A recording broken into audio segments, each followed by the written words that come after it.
سبحانك لا علم لنا إلا ما علمتنا إنك أنت العليم الحكيم رب اشرح لي صدري ويسر لي أمري واحلل عقدة من لساني يفقه قولي أما بعد فأعوذ بالله من الشيطان الرجيم لقد من الله على المؤمنين إذ بعث فيهم رسولا من أنفسهم يتلو عليهم آياته ويزكيهم ويعلمهم الكتاب والحكمة وإن كانوا من قبل لفي ضلال مبين صدق الله مولانا العظيم۔ نہایت ہی عزت کے لائق علماء و مشائخ، مہمانان گرامی، معزز سامعین، پیارے دوستوں، پیارے بھائیوں، پیارے بیٹوں، میرے لیے دو اعتبار سے بڑی خوشی اور بڑی مسرت اور بڑی ہی فخر کی بات ہے کہ مجھے اس انتہائی بابرکت پروگرام میں اللہ تبارک و تعالی نے شرکت کا موقع عطا فرمایا ہے۔ ایک تو اس ناحیے سے کہ یہ رسول اللہ صلی اللہ علیہ وسلم کا جو میسج ہے، پیغام ہے، اس کے بارے میں اس کانفرنس کا جو ہے وہ انعقاد کیا جا رہا ہے۔ آپ صلی اللہ علیہ وسلم کے اوصاف، آپ کی تعریف، آپ کا مقام، آپ کا پیغام ہم نے کیا بیان کرنا ہے۔ ما ان مدحت محمدًا بمقالتی ولكن مدحت مقالتی بمحمد صلی اللہ علیہ وسلم۔ ہم اپنی بات کے ذریعے رسول اللہ صلی اللہ علیہ وسلم کی شان و شوکت کیا بیان کر سکتے ہیں؟ ہم تو اپنی گفتگو کو چار چاند لگاتے ہیں آپ صلی اللہ علیہ وسلم کا نام لے کر۔ تو ایسے پروگرام میں اور ایسے محفل میں شرکت کر کے میں یقیناً بہت ہی زیادہ خوشی محسوس کر رہا ہوں اور اللہ تبارک و تعالیٰ کا شکر گزار ہوں۔ اور دوسرا، آپ جیسے نیک سیرت، نیک صورت لوگوں کی محفل میں بیٹھنا بھی میں اپنے لیے بڑی سعادت سمجھتا ہوں۔ یہ اللہ تبارک و تعالیٰ کا بہت بڑا کرم ہے، فضل ہے، اس پر میں اللہ کا شکر ادا کرتا ہوں۔ اور اس کے بعد اس میں بہت بڑا ہاتھ ہے میرے فاضل دوست، اہل علم میں جانی پہچانی شخصیت ڈاکٹر عبدالباسط فہیم صاحب حافظہ اللہ تبارک و تعالی اور قاری عبدالوکیل غازی صاحب حافظہ اللہ تبارک و تعالی۔ اللہ کی توفیق کے بعد ان دونوں بھائیوں کی وساطت سے آج کی سعادت اور آج کے پروگرام کا شرف حاصل کرنا میرے لیے ممکن ہوا ہے۔ اس لیے میں اپنے دونوں بھائیوں کا بھی دل کی گہرائیوں سے شکریہ ادا کرتا ہوں اور اللہ تبارک و تعالیٰ سے دعا گو ہوں کہ اللہ تبارک و تعالیٰ ان میرے دونوں پیارے بھائیوں کی زندگیوں میں برکت نصیب فرمائے، ان کی جہود کو اللہ تبارک و تعالیٰ شرف قبولیت عطا فرمائے اور ان سے دین کا خوب کام لے، ان کی دنیا میں بھی برکت فرمائے اور ان کی آخرت میں بھی برکت فرمائے۔ اور آپ حضرات جو میرے جیسے کم علم اور کم مایہ اور کم عمل، بے عمل طالب علم کی گفتگو سننے کے لیے بیٹھے ہیں، ان کے لیے بھی میری اللہ کے حضور دعا ہے کہ اللہ تبارک و تعالی ان کی زندگیوں میں بھی برکت نصیب فرمائے اور آپ کا یہاں پہ بیٹھنا اللہ تعالی نہ صرف قبول فرمائے بلکہ آپ صلی اللہ علیہ وسلم کے فرمان کے مطابق انت مع من احببت، اس صحابی سے کہا تھا کہ تم کیا عمل کرتے ہو، کیا عمل ہے تمہارے پاس؟ کہنے لگا کچھ نہیں، بس اللہ اور اس کے رسول سے محبت کرتا ہوں۔ تو کہا انت مع من احببت، جائیے پھر تجھے ساتھ بھی انہی کا ملے گا جن کی ساتھ تو محبت کرتا ہے۔ کل قیامت کے دن اللہ تبارک و تعالی ہم سب کو آپ صلی اللہ علیہ وسلم کا ساتھ نصیب فرما دے۔ حضرت انس کی طرح ہم تو یہ جملہ کہنے کے بہت زیادہ حقدار ہیں کہ اگرچہ میرے عمل ابو بکر صدیق اور عمر فاروق جیسے نہیں ہیں، لیکن میں ابو بکر صدیق، عمر فاروق رضی اللہ تعالیٰ عنہما سے محبت کرتا ہوں، اللہ کے رسول صلی اللہ علیہ وسلم سے محبت کرتا ہوں۔ مجھے امید ہے کہ اللہ تبارک و تعالیٰ مجھے بھی ان کا ساتھ نصیب فرمائے گا۔ یقیناً یہ میرے پروانے سارے کے سارے ہی میرے سارے دل سے محبت کرنے والے یقیناً اللہ کے رسول صلی اللہ علیہ وسلم سے محبت کرتے ہیں۔ اللہ سے دعا ہے یا اللہ ہم سب کو آپ صلی اللہ علیہ وسلم کا قیامت کے دن ساتھ نصیب فرما دے، ابو بکر، عمر فاروق رضی اللہ تعالی عنہما اور جمیع صحابہ کا ساتھ نصیب فرما دے۔ تو جو میں بات کرنا چاہتا ہوں، جو مجھے اس میں نے پہلے بھی کہا ہے، دوبارہ پھر کرتا ہوں کہ مجھے اپنی کم علمی، کم مائگی اور بے عملی کا شدت سے احساس ہے، لیکن اپنے لیے اعزاز سمجھتے ہوئے کہ تیرا بھی حصہ اس محفل میں پڑ جائے اور گفتگو کرنے کا تجھے بھی موقع مل جائے، کل قیامت کے دن تو کہہ تو سکے گا کہ نبی کریم صلی اللہ علیہ وسلم کی عظمت میں اور آپ کے کلام کی عظمت میں اور آپ کی بات کی عظمت میں ایک پروگرام تھا تو تجھے بھی 2 کلمے کہنے کا موقع ملا تھا، تو بھی ان میں شریک تھا، جہاں اللہ تعالیٰ سب کو معاف فرمائیں گے، فرشتوں ان سب کو معاف کر دو، یہ میرے لیے آئے ہیں، تو فرشتے کہیں گے کہ یا اللہ وہ بندہ جو اپنے کام کے لیے آیا تھا، اللہ تعالیٰ فرمائیں گے اس کو بھی معاف کر دو۔ ہؤلاء قوم لا یشقی جلیسہم، یہ قوم بیٹھنے والی جو ہے، ان کے ساتھ بیٹھنے والا کبھی بد نصیب اور محروم نہیں ہو سکتا۔ تو اس ناحیے سے علماء و مشائخ موجود ہیں، ان کی موجودگی میں اپنا یاد کیا ہوا سبق آپ کے گوش گزار کرتا ہوں۔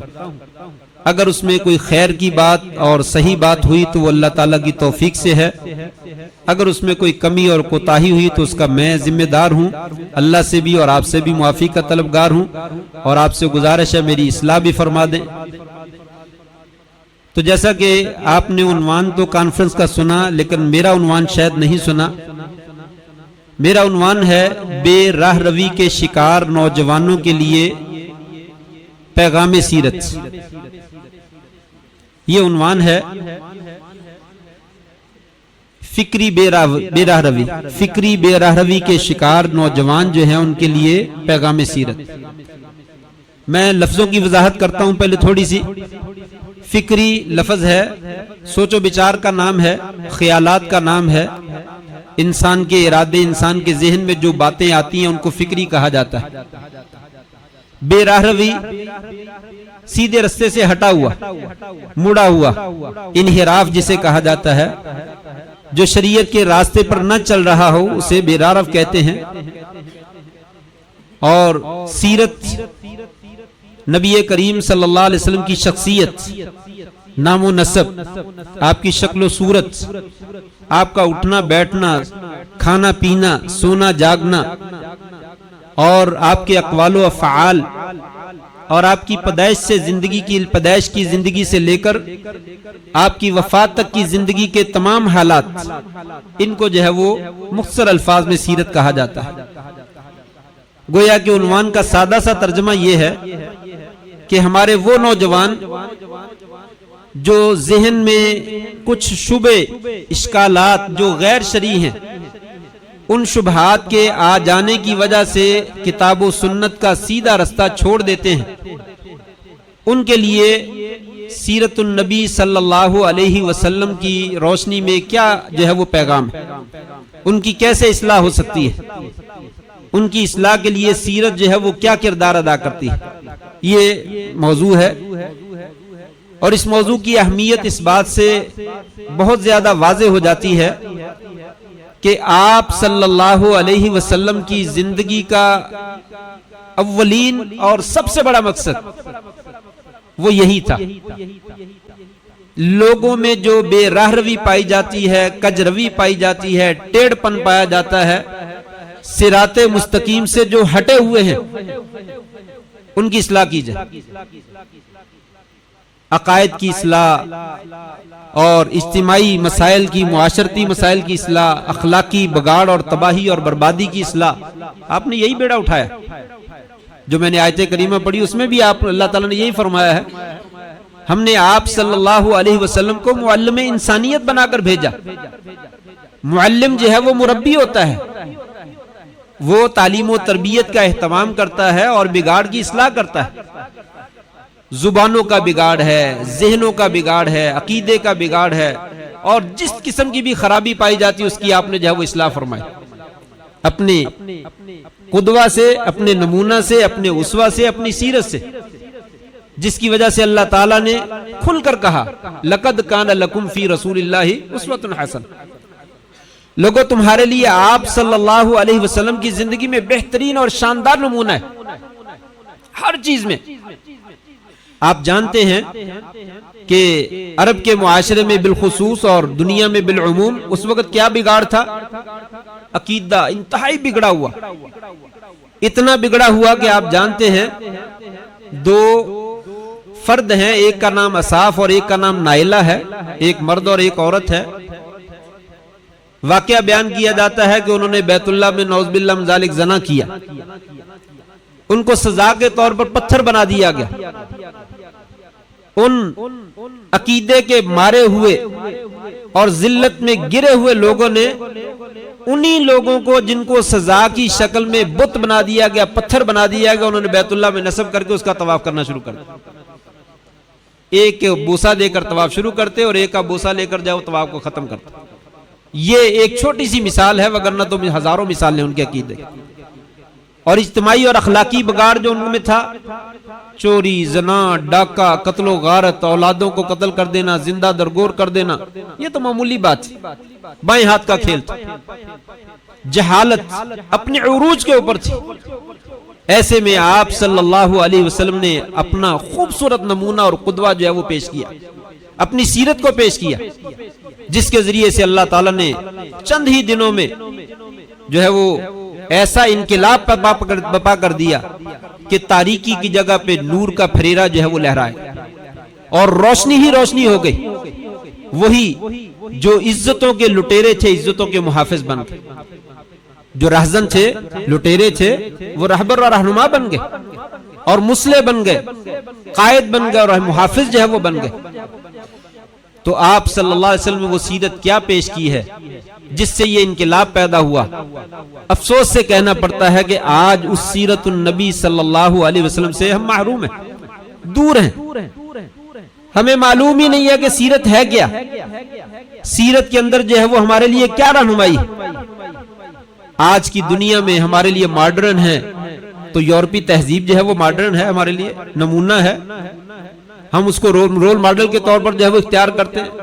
کوئی کھلاڑی ہے اس کی سیرت کو جو ہے وہ اپناتے ہیں، کوئی اداکار ہے، کوئی اس طرح کے جو سیاستدان ہیں ان کو جو ہے وہ اپنے لیے رول ماڈل قرار دیتے ہیں اور ان کو نمونہ بناتے ہیں اور ان کے نقشے قدم پر چلنے کی کوشش کرتے ہیں. ہمارا لباس، ہماری شکل و صورت، ہمارا کھانا پینا، اٹھنا بیٹھنا سب کچھ ان جیسا ہوتا ہے. سیرت کیا ہے ہمیں کوئی معلوم. سیرت اس کے مراجع کون سے ہیں؟ عام طور پہ لوگوں میں معروف ہے سیرت النبی. کوئی کتاب سیرت النبی کے موضوع پہ وہ سیرت کا مرجع ہے، اس میں کوئی شک نہیں وہ مرجع ہے. الرحیق المختوم بڑی خوبصورت کتاب ہے، رحمت للعالمین سید سلمان ندوی رحمہ اللہ کی بڑی مشہور کتاب، بڑی اچھی ہے. اور بے شمار کتابیں، سینکڑوں کتابیں، ہزاروں کتابیں، یہ مرجع ہیں. لیکن اصل مرجع سیرت کا ہے کیا؟ قرآن مجید ہے. حضرت عائشہ رضی اللہ تعالیٰ سے جب پوچھا گیا کہ آپ کا اخلاق کیا ہے، کہا قرآن مجید نہیں پڑھتے. اگر کسی نے چلتا پھرتا قرآن مجید دیکھنا ہے تو میرے سر کے تاج کو دیکھ لو. کانا خلق والقرآن، قرآن کی ایک ایک لفظ کی تفسیر آپ صلی اللہ علیہ وسلم کے چہرے سے، آپ کے اعضاء سے اور آپ کے جسم سے جب وہ ظاہر ہوتی تھی. وہ ساری سیرت ہی سیرت تو ہے. اور سیرت کا تیسرا بہت بڑا مرجع جو ہے جس سے لوگ جو ہے وہ غافل ہیں اور نام نہاد سکالر حضرات جو ہے وہ کہتے ہیں بخاری شریف. یہ کیا ہے؟ نعوذ باللہ من ذالک، یہ تو تاریخ کی کتاب ہے. انا للہ و انا الیہ راجعون. کتب سنہ، احادیث الشریفہ، اس کی جو کتابیں ہیں، صحیح بخاری ہے، صحیح مسلم ہے، ابو داود ہے، نسائی ترمذی ابن ماجہ، یہ ساری کتابیں جو حدیث کی ہیں یہ سیرت النبی کا سب سے بڑا مرجع ہے. یعنی ان صحیح احادیث کے اندر جو ہے آپ صلی اللہ علیہ وسلم کے اقوال و افعال اور آپ کی زندگی میں پیش آنے والے واقعات ہی تو بیان کیے گئے ہیں. اس سے زیادہ شاندار جو ہے وہ سیرت کہاں پہ بیان ہوئی ہے؟ لوگ ان سے جو ہے وہ غافل ہیں اور تلاش کرتے ہیں کہ سیرت کی کون سی جو ہے وہ شاندار کتاب. یہ سب شاندار کتابیں، تینوں مراجع دیکھے جائیں تو اس میں سیرت جو ہے وہ ہمیں نظر آتی ہے. اس کی روشنی میں اپنی زندگی کا انسان جائزہ لے. جس پہلو میں انسان رہنمائی لینا چاہتا ہے اللہ کے فضل سے اس میں رہنمائی موجود ہے اور شاندار رہنمائی موجود ہے. آپ صلی اللہ علیہ وسلم نے جو نوجوانوں کے لیے خاص طور پر نوجوانوں کا ذکر کیا گیا ہے، وگرنہ تو حقیقت میں سب کو ضرورت ہے، لیکن نوجوانوں کا ذکر اس لیے کیا جاتا ہے کہ ان کے اندر انفعالی کیفیت بڑی جلد بازی کی ہوتی ہے، بڑی تیز ہوتی ہے، بہت جلدی سے متاثر ہوتے ہیں، راہ راست سے بہت جلدی ہٹ جاتے ہیں، بات سمجھ میں آ جائے تو بڑی جلدی مان لیتے ہیں، غصے میں بڑی جلدی آ جاتے ہیں. اس طرح کی ان کے اندر جو ہے وہ کیفیتیں پیدا ہوتی ہیں اور یہ معاشرے کا بہت اہم جزو ہوتے ہیں اور یہی جو ہے وہ قوم کے رہبر اور رہنما بننے والے ہوتے ہیں اور یہی قوم کو درست کرنے والے اور یہی قوم کو بگاڑنے والے ہوتے ہیں.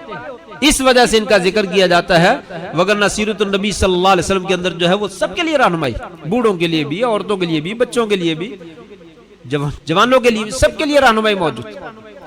تو آپ صلی اللہ علیہ وسلم نے جو قواعد، اصول اور ضوابط اور اپنی سیرت کا بہترین نمونہ جو پیش کیا ہے وہ ایک حدیث میں میری ساری بات کا جو ہے وہ خلاصہ ہے. ایک حدیث کے اندر ساری بات کا خلاصہ میں ابتدا میں ذکر کر رہا ہوں. وہ کیا ہے؟ صحیح بخاری اور دوسری کتابوں کے اندر جو ہے یہ روایت موجود ہے. جاء ثلاثۃ رحت من بیوت ثلاثۃ رحت الی بیوت ازواج النبی صلی اللہ علیہ وسلم. 3 بندوں کا گروہ نبی صلی اللہ علیہ وسلم کے ازواج مطہرات کے گھر میں آیا. فسالوا عن عبادت رسول اللہ صلی اللہ علیہ وسلم، انہوں نے آ کر جو ہے وہ اللہ کے رسول صلی اللہ علیہ وسلم کی عبادت کے بارے میں سوال کیا. فلما اخبروا عنها كانهم تقالوها، جس وقت ان کو آپ کی عبادت کے بارے میں بتلایا گیا تو وہ آپ کی عبادت کا چرچا سن کر جو ہے وہ سمجھنے لگے کہ یہ تو کم ہے، اس لیے کہ قد غفر له ما تقدم من ذنبه وما تاخر، آپ کے تو اگلے پچھلے سارے گناہ معاف کر دیے گئے اور ہمیں تو بہت زیادہ ضرورت ہے، ہم گناہ کرتے ہیں، ہمارے اندر کمی ہے، کوتاہی ہے. آپ کا تو اللہ نے بہت اونچا مرتبہ مقام عطا فرمایا، آپ عبادت نہ بھی کریں تو آپ کو ضرورت نہیں ہے، ضرورت تو ہمیں ہے. لہٰذا ان میں سے ایک بندہ کہنے لگا اما انا فاصلی اللیل ابدا ولا ارقد. یہ دیکھیے انحراف، سیدھے رستے سے انسان کیسے ہٹتا ہے، کس طرح کے اشکالات ذہن میں آتے ہیں اور انسان کو سیدھے رستے سے ہٹا دیتے ہیں. ایک بندہ کیا کہنے لگا، میں ساری رات جو ہے وہ تہجد پڑھا کروں گا اور سویا نہیں کروں گا. دوسرا بندہ کہنے لگا اما انا فاصوم النہار ولا افطر، میں ہمیشہ روزہ رکھا کروں گا، نفلی روزہ کبھی چھوڑا نہیں کروں گا. اور تیسرا کہنے لگا واما انا لم اتزوج، میں جو ہے وہ کبھی شادی نہیں کروں گا. بیوی بچوں کے بکھیڑے میں پڑھ کر انسان جو ہے وہ مشغول ہو جاتا ہے اور سارے کام کاج جو ہے وہ ترک کر دیتا ہے. لہٰذا میں دین کی خدمت میں لگا رہوں گا اور شادی نہیں کروں. بڑی خوبصورت باتیں ہیں، ان میں سے کون سی غلط بات ہے؟ آج بدعات کرنے والے، خرافات کرنے والے کتنے غلط کام کرتے ہیں، لیکن ان کا تو کام ہی غلط نہیں ہے. اور رات کو تہجد پڑھنا کوئی برا کام ہے؟ یہ کوئی بدعت ہے؟ دن کو روزہ رکھنا یہ بدعت ہے؟ کچھ بھی نہیں ہے، بہت اچھا کام ہے. دین کی خاطر شادی نہ کرنا ایک بہت بڑی اچھی سوچ ہے ظاہری طور پر. قربان جائیے، نبی کریم صلی اللہ علیہ وسلم تشریف لاتے ہیں، آپ کو بتلایا جاتا ہے تو آپ ان کو بلا لیتے. کہا تم لوگ ہو جو تم نے ایسے بات کہی ہے؟ کہا جی ہاں یا رسول اللہ ہم نے کہی ہے.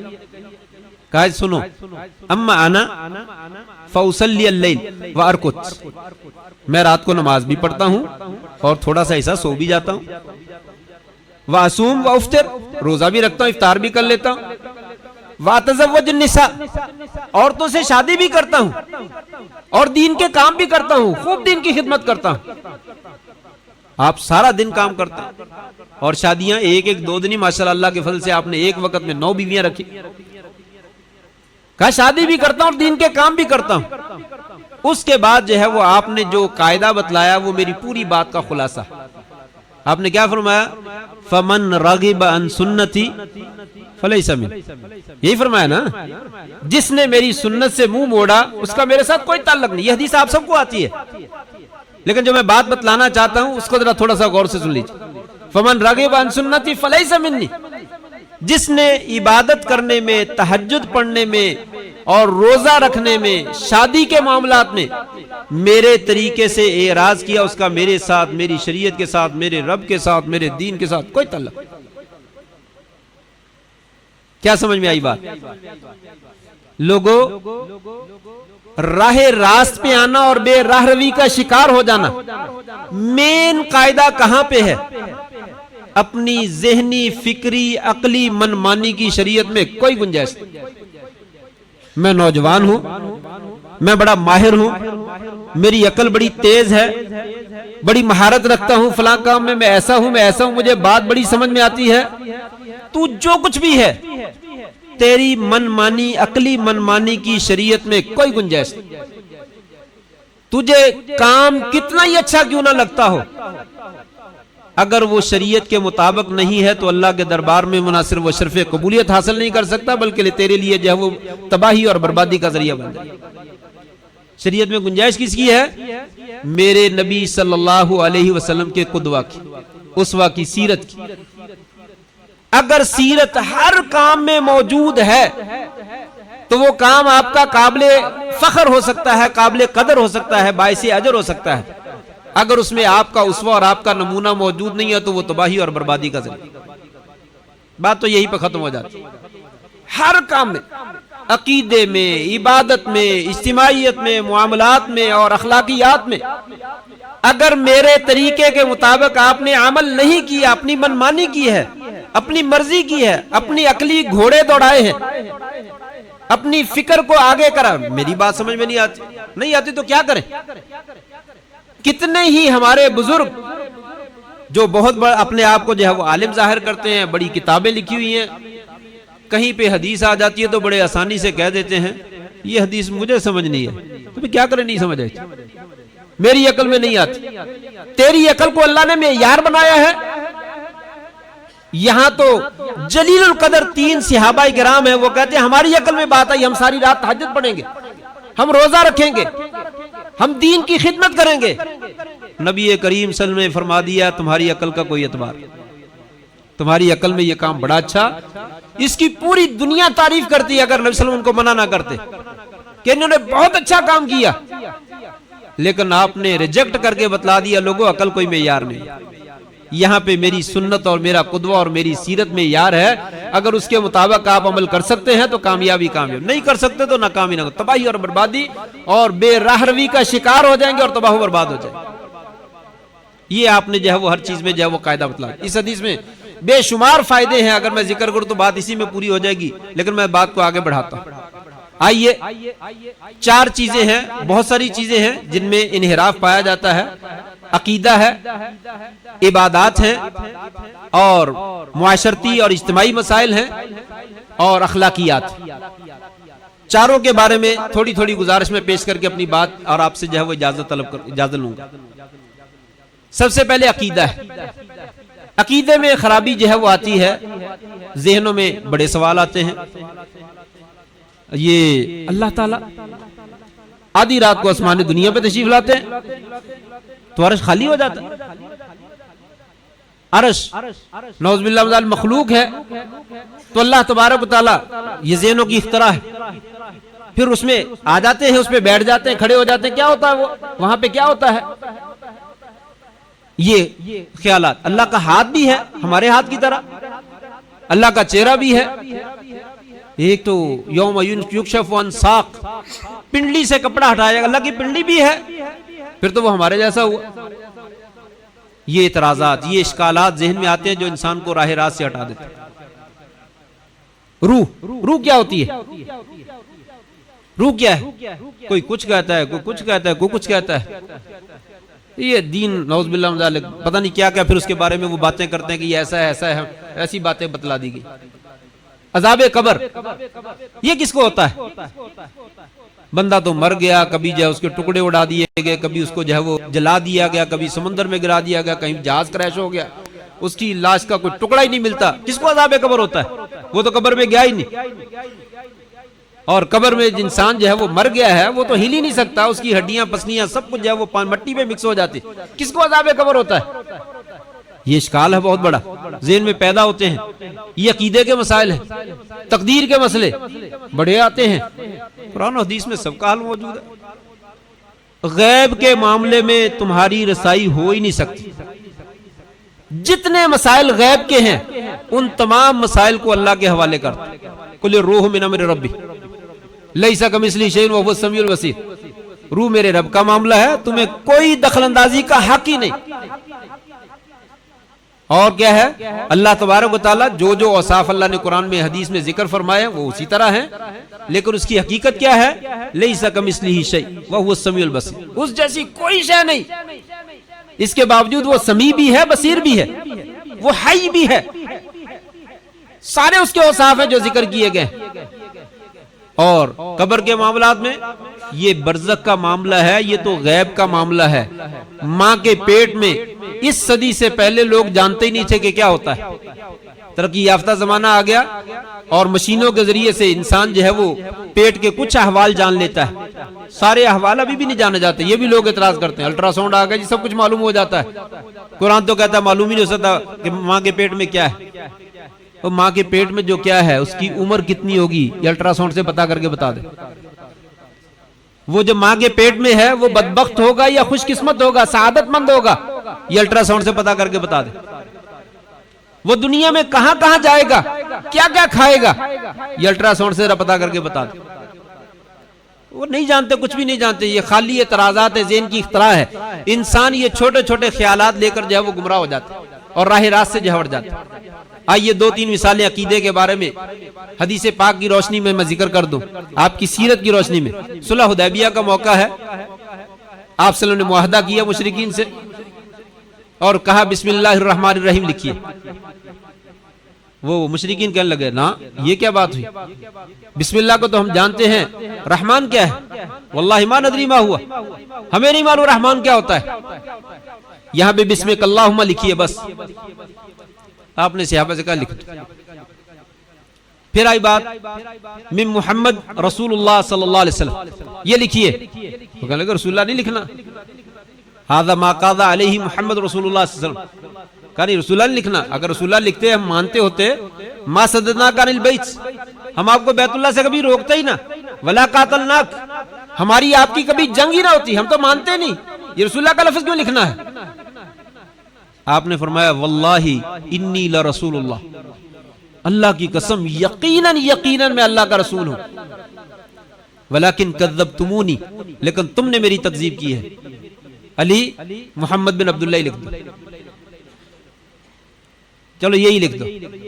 اس میں کیا بات ہوئی دیکھیے، جب لوگ راہ روی کا شکار ہو جاتے ہیں تو اس وقت شریعت نے بہت پیارا اسلوب دیا، کیا کریں، جتنی بات ان کی قبول کرنے کی گنجائش ہو اس کو قبول کر لیں۔ آپ صلی اللہ علیہ وسلم کے نظر میں کیا تھا؟ آپ نے کہا تھا یہ بیت اللہ ہے، اس کی حرمت کا جو بھی منصوبہ، جو بھی پلان مجھے دیں گے جس میں بیت اللہ کی حرمت اور تقدس کا لحاظ رکھا جائے، میں اس منصوبے کو قبول کرنے کے لیے تیار۔ آپ نے بیت اللہ کے تقدس کو محروم ہونے سے بچانے کے لیے یہ ساری باتیں قبول کر، ایک یہ مقصد تھا، دوسرا یہ مقصد تھا کہ جتنی بات قبول ہو سکتی ہے قبول کر لو، اتنی شدت اختیار نہ کرو، جس معاملے میں انسان جو ہے وہ قبول بات کر سکتا ہے وہ کر لے اتنی بات، اس کا نتیجہ کیا نکلے گا، اس کے دل میں تھوڑی سی نرمی پیدا ہو جائے، اس کے موقف میں تھوڑی بہت لچک آ جائے۔ آپ نے کہا محمد بن عبداللہ لکھنے میں کیا عرض ہے، لکھ دو، یہ لکھ دو، کوئی مسئلہ نہیں، بسمک اللہم لکھنے میں کیا عرض ہے، یہ لکھ دو، اللہ کا نام تو آ گیا نا، ہمارا مقصد تو پورا ہو گیا۔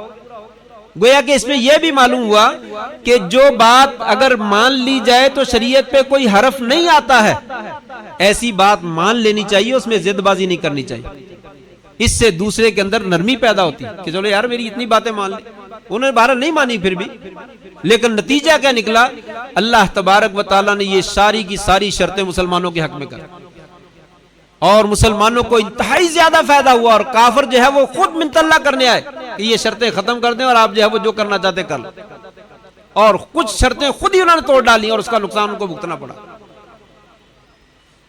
ایک اور مثال میں آپ صلی اللہ کے پاس کوئی صحابہ کرام آئے اور کہنے لگے یا رسول اللہ اننا نجد فی انفسنا ما یتعاظم احدنا یتکلم بہ، ہمارے دلوں میں خیال آتے ہیں، فکری ہے نا بات، موضوع فکری بے راہ روی، ہماری فکر میں ہماری سوچ میں کچھ باتیں آتی ہیں کہ بندہ جو ہے اس کو کلام کرنے سے بہت عظیم سمجھتا ہے، بہت بڑی بات سمجھتا ہے کہ کیوں کلام کرنی اس کی۔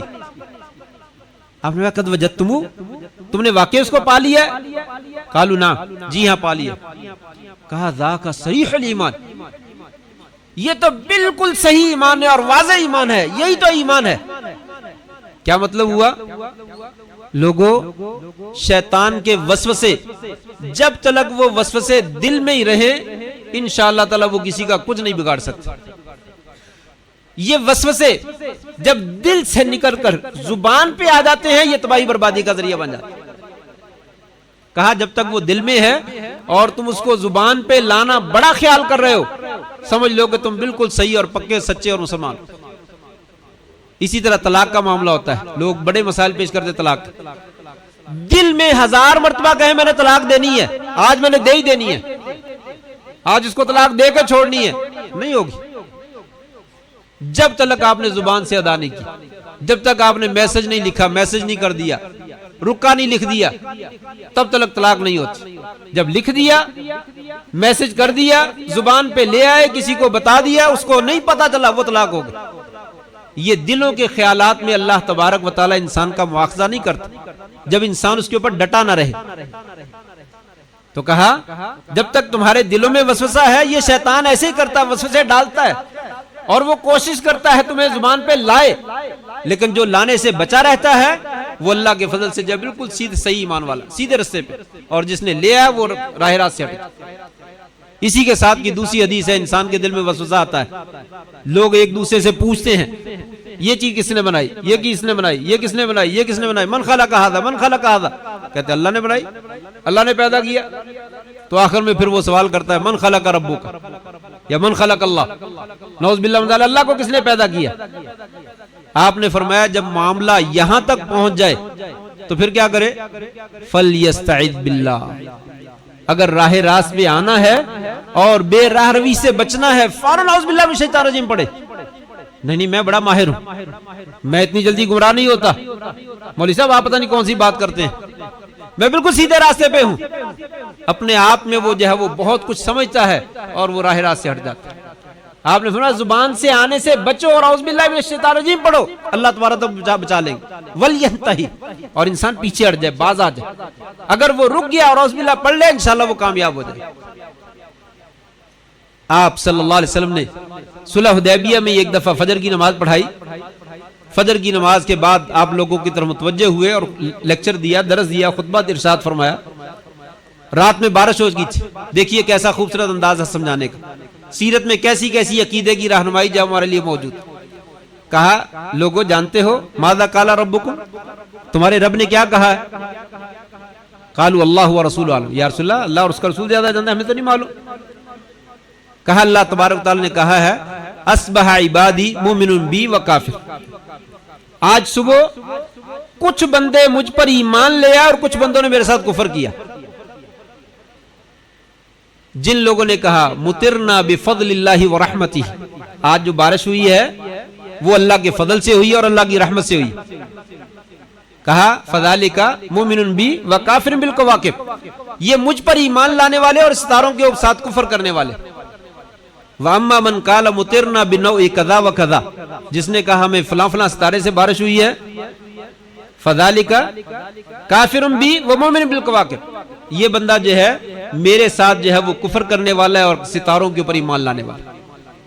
دیکھیے آج کے کتنے شبہات کا آپ نے ازالہ کر دیا۔ آج آپ کا ہفتہ کیسا رہے گا، آپ کا ستارہ جو ہے وہ کیسا رہے گا، یہ جنتری میں آپ اپنی قسمت معلوم کر لیں، یہ فال پوڑی میں آپ اپنا نام نکال کر دیکھیں، آپ کے نام کے حرف نکال کر دیکھیں، آپ کی شادی ہوگی نہیں ہوگی، کاروبار کیسا ہوگا، یہ اپنے سر کے اوپر جو ہے وہ گرد و غبار اور مٹی اور جو ہے وہ گندگی ڈالنے والے لوگوں کی قسمتیں بتا رہے ہیں بیٹھ کر، اور جاہل قسم کے لوگ جو ہے وہ آگے بڑھ کر جو قسمتیں معلوم کرتے ہیں۔ آپ نے فرمایا لوگوں، کائنات میں تصرف صرف اور صرف اللہ تبارک و تعالیٰ کی ذات کا، اس کائنات میں کسی کا کوئی تصرف نہیں، ستارے کچھ نہیں کرتے۔ جس آدمی نے بھی ستاروں کو تصرف کرنے والا مان لی، یہ ستارہ جو ہے وہ بارش برساتا ہے، یہ جو بادل لے کر آتا ہے، یہ فلاں کرتا ہے، یہ فلاں کرتا ہے، یہ قسمتیں بناتا ہے، یہ قسمتیں بگاڑتا ہے، فرمایا وہ کافر ہو گیا، وہ راہ راست سے ہٹ گیا۔ کس قدر سیدھی بات، کس قدر آپ نے تمام باتوں کو جو ہے وہ کھول کر جو ہے وہ بیان کر دی۔ اگر کوئی یہ سیرت کا مطالعہ کرے، اللہ کے فضل سے گمراہ ہونے کا امکان ہی نہیں انشاءاللہ تعالی۔ لیکن جب سیرت کو پڑھنا ہی نہیں، کہ آپ نے یہ قسمت پڑھی معلوم کرنا، یہ ستاروں سے حال معلوم کرنا، یہ نجومی بلکہ خناسوں کے ساتھ جو ہے وہ جا کر ان سے قسمتیں معلوم کرنا، یہ جو ہے وہ غلط راستے ہیں۔ یہ سیرت نہیں پڑھیں گے تو کیسے پتہ چلے گا یہ غلط ہے؟ یہ عقیدے کی مثال ہے۔ عبادت میں انحراف، دوسرے نمبر پر عبادات بہت سارے انحرافات ہیں، میں صرف 2 مثالیں ذکر کرتا ہوں۔ ایک مثال عبادت کے بارے میں، عبداللہ بن عمر بن عاص رضی اللہ تعالیٰ عنہ جلیل القدر صحابی ہیں، بہت زیادہ عبادت کرنے والے تھے، دن کو روزہ رکھتے، رات کو تہجد پڑھتے، اور 3 دن سے پہلے قرآن مجید ختم کرنے کے خواہاں رہتے تھے۔ اور بیوی شکوہ کرتی، اس کے سسر نے آ کر پتہ کیا کیا حال ہے، گھر بار ٹھیک ہے، شوہر کے حالات کیسے ہیں؟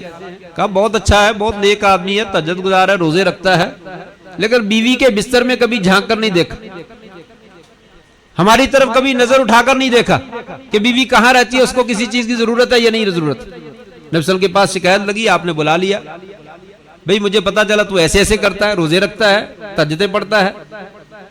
کہا جی ہاں یا رسول اللہ بالکل صحیح ہے۔ کہا نہیں،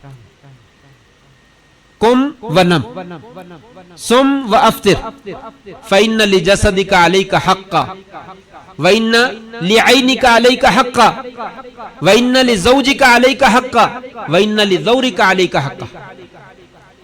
انتہائی اعتدال پر اور افراط اور تفریط کے درمیان غلو سے بچ کر بہت خوبصورت نظام زندگی جو ہے وہ آپ نے عبادات کے معاملے میں دے دیا۔ اے عبداللہ، تہجد پڑھنا بہت اچھا کام ہے، روزے رکھنا بہت اچھا کام ہے، قرآن کی تلاوت کرنا بہت اچھا کام ہے، لیکن قم ونم، سونا بھی تیرا حق ہے اور قیام کرنا بھی تیرا، قیام بھی کرو اور رات کو سو، سم وافطر، روزہ بھی رکھو اور افطار بھی کرو، اپنے جسم کا بھی خیال رکھو، تیرے جسم کا بھی حق ہے تیرے اوپر، تیری آنکھوں کا بھی تیرے لیے اوپر حق ہے، تیری بیوی کا بھی تیرے اوپر حق ہے، اور تیرے مہمان کا بھی تیرے اوپر حق ہے، سب کے حق ادا کر۔ کیسا عدل پر مشتمل جو ہے وہ نظام ہے، اور کیسا اعتدال جو ہے وہ پایا جاتا ہے، کیسے افراط اور تفریط کی دھجیاں اڑا دی گئی اس میں۔ اور کہا اسلام کے اندر جو ہے وہ ایک ہی جانب کو جھک جانا یہ درست نہیں ہے۔ کتنے فرقے، کتنی جماعتیں، کتنے نوجوان، کتنے لوگ اسی وجہ سے گمراہ ہوئے، ایک حدیث کو لے لیا اور اس کو بیس بنا لیا اور باقی سارا چھوڑ دیا۔ یہ دین جو ہے وہ اعتدال سے ہٹا ہوا ہے، ایک مسئلہ لے لیا، اس کو لے لیا۔ حضرت علی رضی اللہ عنہ کے حق میں حدیث آئی ہے، اور جو ہے وہ حضرت ابوبکر صدیق رضی اللہ عنہ کی کوئی بات ایسی زندگی کی کوئی ایسی ذکر کی جس میں کوئی تھوڑی بہت لڑائی جھگڑے کی بات ہے، اس کو بیس بنا لیا، باقی ساری چیزیں جو ہے وہ رگڑ دی۔ وہ ایک مولوی تھے ہمارے پاس، وہ بولا کرتا تھا یہ عمر نے ایسا کیا تو ہے نا، پھر بھگتنا تو پڑے گا نا، تباہی، نعوذ باللہ من ذالک، تباہی تو ہوگی، عثمان نے ایسا کر دیا رضی اللہ تعالیٰ عنہ۔ وہ کیا کیا نکمے آدمی؟ تجھے وہ ابن عساکر کی روایتیں نظر آتی ہیں، ابن کثیر کی روایتیں تاریخی نظر آتی ہیں، صحیح بخاری کی روایتیں نظر نہیں آتی۔ نبی کریم صلی اللہ علیہ وسلم نے فرمایا بھیڑیا ایک بکری کو اٹھا کر لے گیا، چرواہا پیچھے بھاگا اور اپنی بکری بچا لی، بھیڑیا بولنے لگا آج تو بچا کر لے گیا ہے، مجھے بچا اس دن کیا کرے گا جس دن جو ہے وہ بھیڑیوں کی حکومت ہوگی اور کوئی بچانے والا نہیں ہوگا۔ آپ نے فرمایا انا اؤمن بہذا و ابو بکر و عمر یؤمنان بہذا، اور ابو بکر اور عمر وہاں پہ موجود نہیں تھے. کہا میں بھی اس پر ایمان لاتا ہوں کہ بھیڑیا بولا ہے, مجھے تو اللہ نے وحی کے ذریعے بتلایا, ابو بکر اور عمر کو ابھی کسی نے نہیں بتلایا. میں محمد الرسول اللہ صلی اللہ علیہ وسلم گواہی دیتا ہوں کہ ابو بکر اور عمر بھی اس پر ایمان لاتے. آپ کی غیبانہ ایمان کی شہادت نبی کریم صلی اللہ علیہ وسلم دیتے ہیں, اور یہ خناس لوگ جو ہے وہ بکواس کرتے ہیں کہ ابو بکر نے ایسا کر دیا, عمر نے ایسا کر دیا, ان کو بھگتنا پڑا, پھر یہ ہوگا, اسلام کو نقصان پہنچ گیا. وہ ضعیف اور موضوع روایتیں پتہ نہیں کہاں سے نکال کر لے آتے ہیں, اور یہ صحیح روایات بخاری کو وہ نظر نہیں آتی. مجھ کو بڑا مطالعہ جی اس بندے کو, خاک مطالعہ ہے, کس چیز کا مطالعہ ہے؟ یہ آپ وسلم نے جو ہے وہ اعتدال والا رستہ بتلایا. لوگوں ایک جانب کو اختیار نہ کرو. معتزلہ اور خوارج تباہ و برباد ہو گئے, ایک طرف کی نصوص کو لے لیا اور دوسری طرف کی نصوص کو چھوڑ دیا. شریعت پورے دین کا نام ہے, تمام روایات کا نام ہے, کہا ساری چیزوں کو اختیار کرو. ایک حق تو نماز کا ادا کر دیا, ماں باپ کو پوچھتا ہی نہیں, اس سے بڑا کیا ظلم ہے؟ نماز تو پڑھ لیتا ہے, بیوی کو پوچھتا نہیں, اولاد کو پوچھتا نہیں, تو ظالم ظلم ہے. میں تو کہا کرتا ہوں, لوگ جو ہے وہ کہتے ہیں نا ایک حقوق اللہ ہوتے ہیں اور ایک حقوق العباد ہوتے ہیں. ٹھیک ہے, یہ تقسیم صحیح ہے, لیکن معلوم ہے حقوق العباد کیا ہے؟ وہ بھی حقوق اللہ ہے. حقوق العباد ادا کرنے کا حکم کس نے دیا ہے؟ میرے رب نے کہا ہے, یہ تیرا والد ہے اس کی خدمت کر, یہ تیرا پڑوسی ہے اس کی خدمت کر, اس کے ساتھ اس نے سلوک کر. یہ اللہ نے حکم دیا ہے. اللہ تعالیٰ کل قیامت میں نہیں کہیں گے یہ میرا حکم تو مانتا تھا, یہ والا مانتا ہی نہیں تھا. اور یہ سارے حقوق اللہ ہی ہیں. یہ تو ظاہری تعلق کے اعتبار سے تقسیم کر دی گئی, وگرنہ دونوں حقوق اللہ ہے. اس لیے ایک جانب کو جو انسان اختیار کرتا ہے وہ اللہ کا مجرم ہے, وہ راہ راست سے ہٹا ہوا ہے. اسی لیے آپ نے کہا عبداللہ سم ونم, سم وافطر, قم ونم, روزہ بھی رکھو اور افطار بھی کرو, اور رات کو تہجد بھی پڑھو, سو بھی جایا کرو, اور بیوی کا بھی حق ادا کرو, اور رشتہ داروں کا بھی حق ادا کرو, بچوں کا بھی حق ادا کرو, اور پڑوسیوں کا بھی حق ادا کرو, باقی سارے حقوق ادا کرو. پھر جو ہے وہ دین کمپلیٹ ہوتا ہے. یہ اعتدال کا دین ہے اور بڑا خوبصورت دین ہے. کتنی زبردست طریقے سے آپ نے جو ہے وہ مثال سمجھائی. یہ سیرت پڑھنے سے, آپ کے اقوال اور افعال کا مطالعہ کرنے سے یہ رہنمائی ہمیں ملتی. جب اس کو پڑھے گا ہی نہیں تو انسان نے گمراہ ہونا ہے, راہ راست سے ہٹنا. میرا وقت جو ہے وہ ختم ہو رہا ہے, میں اس مثال کو چھوڑ دیتا ہوں, آگے چلتا ہوں. دو چیزیں اور باقی, ایک ایک مثال دے کے بات ختم کرتا ہوں. تیسری چیز اجتماعی مسائل کی, معاشرتی مسائل, لوگوں کے ساتھ لین دین کے, تجارت کے, خان نکاح, طلاق وغیرہ سب کے مسائل. اس کی ایک ہی مثال, نبی اکرم صلی اللہ علیہ وسلم کے پاس ایک بدوی آ کر کہنے لگا انا امراتی ولدت غلاما اسود, میری بیوی نے کالے رنگ کا بچہ جنم دیا. میرا رنگ بھی کالا نہیں, میری بیوی کا رنگ بھی کالا نہیں. وانی انکرتہ, مجھے لگتا ہے وہ بچہ میرا نہیں ہے. اشارے کنائے میں گویا کہ انکار کر دی. قربان جائیے, نبی اکرم صلی اللہ علیہ وسلم کا اسلوب بھی دیکھیے کیسا خوبصورت. آپ صلی اللہ علیہ وسلم نے بڑے اچھے طریقے سمجھایا, کوئی بات, تیرے دل میں خیال آیا, وسوسہ آیا ہے, تجھے راہ راست سے ہٹا رہا ہے, گویا کہ تو اپنی بیوی کے اوپر زنا کا الزام لگا رہا ہے, اور وہ پاک دامن عورت ہے, اس نے تو کیا ہی کچھ نہیں, اور تو جھوٹا الزام لگانے کی وجہ سے اگر اس پہ قائم رہا تو تیرے لیے مشکل بن جائے گی, بہت بڑا نقصان ہو جائے گا. آپ نے کیا کہا, تیرے پاس اونٹ ہیں؟ کہا جی یا رسول اللہ بالکل ہیں. کالا ما الوانھا, اس کے رنگ کیا ہیں؟ کالا حمر, سرخ رنگ کے ہیں. کالا حل فیہا من عورق, اس میں کوئی خاکستری رنگ کا بھی ہے؟ کالا ان فیہا لورقا, بالکل جس میں خاکستری رنگ کے بھی ہیں. کہا مجھے بتلاؤ ذرا وہ خاکستری رنگ کا کہاں سے آگے, وہ تو سارے سرخ رنگ کے ہیں. سارے تیرے اونٹ سرخ رنگ کے ہیں, وہ ایک آدھ اونٹ خاکستری رنگ کا وہ کہاں سے آ گیا؟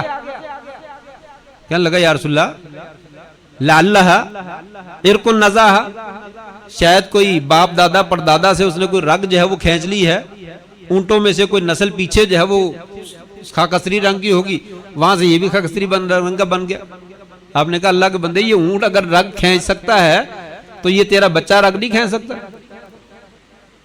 یہ تیرے باپ دادا یا یہ تیری عورت جو ہے, بیوی جو ہے, اس کے باپ دادا میں یا اس کی ماں کے اندر یا دادی کے اندر جو ہے آگے تک سلسلے میں کہیں کوئی ان کا رنگ جو ہے وہ کالا ہو سکتا ہے, وہاں سے یہ کالا بن گیا, پھر کیا ہوا؟ یہ آپ نے بہت بڑا قاعدہ بتلا دیا. لوگوں دلیل کے بغیر شبہ کی کوئی گنجائش نہیں. یہ اصلاح ہے, یہ سیرت کا طریقہ ہے. آپ خام خواہی اپنے ذہن میں ایک شبہ اور وسوسہ پیدا کر لیتے ہیں اور اس کی دلیل ہی کوئی نہیں ہے، وہ کتنا ہی وزنی کیوں نہ ہو، اس کی کوئی حیثیت نہیں ہے، اسے اٹھا کر پھینک دو۔ دلیل ہے اس کو لاؤ، اس کے ساتھ بات کرو۔ جب دلیل ہی موجود نہیں ہے تو کس چیز کے اوپر عمارت جو ہے وہ قائم کر رہے ہیں؟ یہ اپنے معاشرتی معاملات میں ایک مثال دے کر بہت خوبصورت طریقے سے بے شمار مسائل کا جو ہے وہ ہمیں حل پیش کر دی۔ آئیے آخری بات ذکر کرتا ہوں، میرا وقت جو ہے وہ 45 منٹ دیا گیا تو 45 منٹ تقریباً پورے ہو گئے۔ چوتھی چیز میں نے ذکر کی اخلاقی مسائل۔ آج کی دنیا اخلاقی بگاڑ کے اندر جو ہے وہ معروف ہے، دو ہی چیزیں ہیں، ایک تو مکر و فریب ہے، دھوکہ ہے، ہر دوسرا بندہ دھوکے باز، الیاذ باللہ۔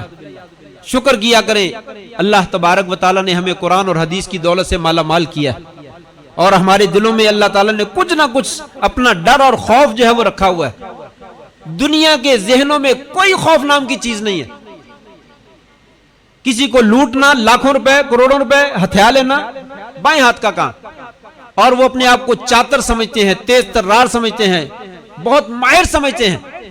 ہمارے جیسا ہو سامنے ہے، ہم تو بندوں کو انگلیوں پہ نچاتے ہیں، اس طرح کی باتیں کرتے۔ لیکن پتہ ہے کیا ہے؟ المکر والخدیعۃ عار فی الدنیا ونار فی الآخرہ۔ دنیا میں رسوائی ہے، اور پتہ ہے یہ قیامت کے دن جہنم میں لے جانے کا ذریعہ بن جائے گا۔ 1 لاکھ کے بدلے جھانسا دے کر کروڑوں روپے ہتھیا کے لے جاتے، بے ایمانی۔ اور دوسرے نمبر پہ اخلاقی بگاڑ اس وقت اپنی آخری حدوں کو چھو رہا ہے۔ اللہ کی قسم اس موبائل نے بوڑھے لوگوں کے چہروں پہ سفید داڑھیوں کی عزتوں کو تار تار کر دیا، ماؤں، بیٹیوں، بہنوں اور ان کے خیالات کی پاکیزگیوں کا جو ہے وہ حشر نشر کر کے رکھ دیا۔ بچے، نوجوان تباہ ہو گئے۔ آنے والی نسل کا کیا بنے گا والعیاذ باللہ اندھیر ہی اندھیر اور تاریکی نظر آتی۔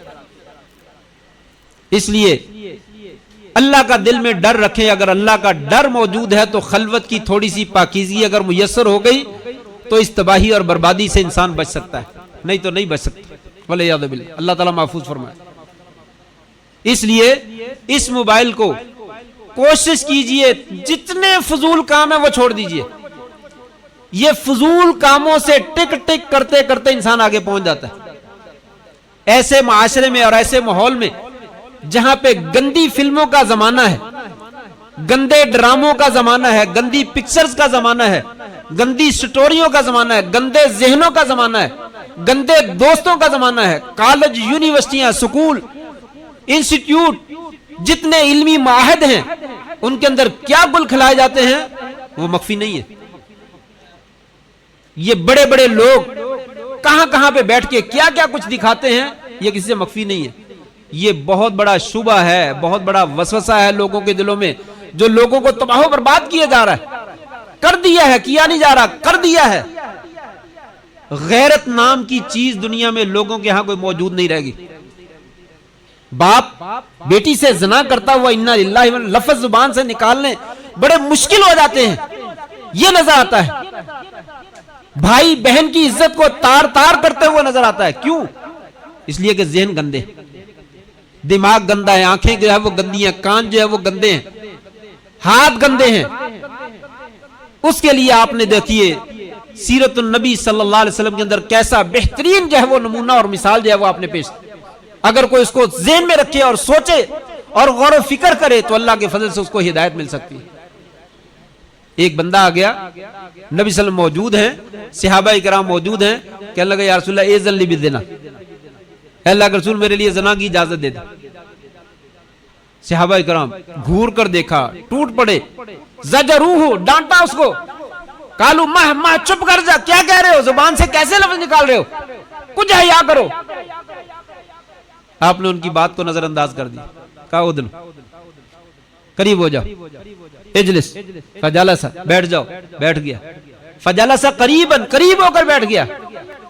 بڑے پیار اور بڑے محبت سے آپ نے کہا اتحبہ لأمک، کیا اس عمل کو اپنی ماں کے لیے پسند کرتے ہو؟ قال لا واللہ جعلنی اللہ فداک، اللہ کی قسم کبھی بھی پسند نہیں کرتا، میرے ماں باپ آپ پر قربان ہوں، میں قربان ہوں آپ پر. یا رسول اللہ کبھی پسند نہیں کرتا. وَالنَّاسُ يُحِبُّونَهُمْ لِأُمَّاتِهِمْ، لوگ بھی اپنی والدہ کے لیے اس کام کو بالکل نہیں پسند کرتے. آپ نے بڑے تحمل سے کہا اَتُحِبُّهُ لِابْنَتِكَ، اپنی بیٹی کے لیے پسند کرتے ہو؟ اس نے سیم وہی جواب دیا، نہ قطعاً نہیں، نہ میں پسند کرتا ہوں نہ لوگ پسند کرتا، اللہ کی قسم نہیں پسند کرتا. تیسرا سوال آپ نے کیا اَتُحِبُّهُ لِعَمَّتِكَ، اپنی پھوپھی کے لیے پسند کرتے ہو؟ چوتھا سوال کیا اَتُحِبُّهُ لِخَالَتِكَ، اپنی خالہ کے لیے پسند کرتے ہو؟ اس نے ہر مرتبہ قسم اٹھا کر جواب دیا، اللہ کی قسم ایسا نہیں، قطعاً نہیں. تو پھر آپ نے فرمایا جس کام کو تو اپنے عزیز و اقارب کے لیے پسند نہیں کرتا تو دوسروں کے عزیز و اقارب کے لیے کیوں پسند کرتا ہے؟ پھر اس کے دل پہ ہاتھ رکھا. آپ نے فرمایا اللہم اغفر ذنبہ وطہر قلبہ وحسن فرجہ، یا اللہ اس بیچارے کو معاف کر دے، یا اللہ اس کے دل کو پاک اور صاف کر دے، یا اللہ اس کی شرمگاہ کو محفوظ کر دے. ایک طرف ذہن پہ آپ نے جو ہے وہ پیار اور محبت کے ساتھ جو اس کا ذہن تھا، اشکال تھا، اس کو دور کیا، دوسری دعا کا نسخہ جو ہے اس کو تھما دیا. اور پھر راوی کہتا ہے پھر اس بندے کے دل میں دوبارہ ساری زندگی اس طرح کی کوئی بات نہیں آئی اور نہ اس کی زبان سے کوئی ایسا جملہ سنا گیا. یہ سیرت النبی صلی اللہ علیہ وسلم کا کردار ہے، یہ اسوہ ہے، یہ نمونہ ہے، آپ نے ہمیں پیش کیا. کہاں ہیں لوگ؟ کہاں ہے اس کا مطالعہ کرنے والے؟ اگر مطالعہ کریں، اس کو پڑھیں، بار بار پڑھیں. کیسے ہو سکتا ہے کہ انسان جو ہے وہ اس سے دور بھاگنے کی کوشش کرے؟ اسلام انتہائی نفیس مذہب ہے، انتہائی پاکیزہ مذہب ہے، طہارت والا مذہب ہے، جو ذہنوں کو جلا بخشتا ہے، آنکھوں کو نور بخشتا ہے، دل کے اندر جو ہے وہ سرور اور راحت اور روحانیت بخشتا ہے. لیکن کب؟ جب پیار اور محبت کے ساتھ سیرت النبی صلی اللہ علیہ وسلم کا مطالعہ کیا جائے. اگر نہیں تو پھر بے راہ روی کا جس طرح آج ہمارا معاشرہ شکار ہے، ان لوگوں کو معلوم ہی نہیں سیرت ہوتی کیا. ان سے سیرت النبی کی کوئی کتاب پوچھ لیں، ایک کتاب کا نام نہیں بتا سکتے. سیرت النبی پڑھنا تو بڑی دور کی بات. جب ایسا ہے تو پھر معاشرہ اسی ڈگر پر جو ہے وہ چلے گا. آپ صلی اللہ علیہ وسلم نے اپنی سیرت سے انقلاب پیدا کیا تھا. آج بھی ضرورت ہے کہ آپ صلی اللہ علیہ وسلم کی سیرت کو اپنایا جائے اور آپ کے پیغام کو جو ہے وہ عام کیا جائے، اسے پڑھا جائے، اسے سمجھا جائے اور اسے لوگوں تک پہنچایا جائے. اللہ سے دعا ہے اللہ تبارک و تعالی ہمیں بھی آپ کی سیرت کے ساتھ سچی عقیدت، سچی محبت اور سچا پیار کر کے اس کو پڑھنے کی اور اس کو سمجھنے کی اور اس کے مطابق عمل کرنے کی جو ہے وہ توفیق نصیب فرما دے. اللہ سے دعا کرتا ہوں یا اللہ جو میں نے کلمات کہے ہیں ٹوٹے پھوٹے سے، ان میں جو کوئی صحیح کلمہ نکلا ہے میرے منہ سے تو وہ تیری خالص توفیق ہے، تیری مہربانی ہے. اگر مجھ سے غلطی ہوئی ہے تو مجھے معاف کر دیجئے، آپ بھی مجھے معاف کر دیجئے گا. اللہ تعالی ہمارا حامی و ناصر ہو. اور میرے تمام ان بھائیوں کی جنہوں نے یہ کوششیں کی اور خوبصورت پروگرام سجایا ہے، اللہ تعالیٰ ان کی جہود میں برکت فرمائے اور ان کو شرف قبولیت سے نوازے. ان کو دن دگنی اور رات چگنی اپنے دین کی خدمت کے لیے جو ہے وہ منتخب فرما لے. اللہ تعالیٰ ہماری دنیا میں بھی اور ہمارا آخرت میں بھی ہمارا حامی و ناصر ہو. وآخر دعوانا ان الحمدللہ رب العالمین.